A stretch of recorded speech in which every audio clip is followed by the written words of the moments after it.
Hello folks, Corey Kupfer here again with another authentic business video, RIA Edition.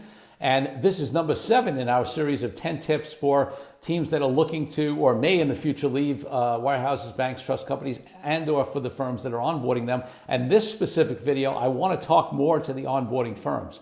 So in the prior 6 videos, we talked about various tips about, around confidential information and having your agreements, not breaching the duty of loyalty, and how the retirement or client transition plans at the various wirehouses work and how they impact, your ability to leave and that kind of stuff. So what I want to talk about here is onboarding firms. Why should you care about this? Well, first of all, if the advisor you're onboarding does something wrong, classic case, takes client confidential information and uploads that onto your system, now you have a problem as well. So not only, obviously, do you want to make sure that the person you're onboarding comes out clean and doesn't have any lawsuits, ideally from their prior employer, wirehouse, bank, trust company, whatever it is, for their own purposes, you also don't want to get embroiled in that.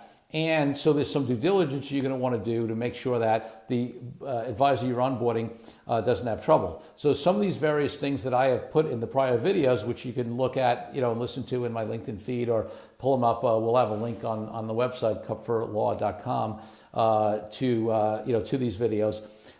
You want to take a look at this because this gives you some of the due diligence you should be doing when you ask advisors. You want to see, do they have their agreements? You want to speak to them about whether they've taken confidential information. You want to speak to them about what have they done prior to leaving that might breach their duty of loyalty, like talking to clients in advance or holding back on prospects. So take a look back at those series. As an onboarding firm, I definitely recommend, again, this is not legal advice, this is general information, but you should definitely get legal advice when you're onboarding somebody. I think that's always been true. It's certainly true. Even in a protocol transfer, I advise you to get some advice. In a non-protocol transfer in this new environment, with firms like Morgan Stanley being much more aggressive, you definitely want to get some advice onboarding an advisor from there. Listen, folks, it's still doable. There's a way to do it and do it at no or low risk, depending upon how conservative or aggressive you want to be.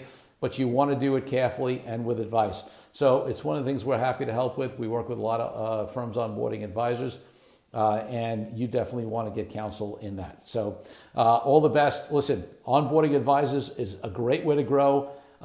It can accelerate your growth beyond organic growth, and in addition to M&A and tuck-ins and that kind of stuff. So don't give up on it. It's still doable in this environment. Just make sure you do it strategically and get the right advice. Great talking to you all. Any comments or questions, post them. Feel free to reach out to us at any time at kupferlaw.com or at 646-751-8016. That's my direct. All right, take care, folks.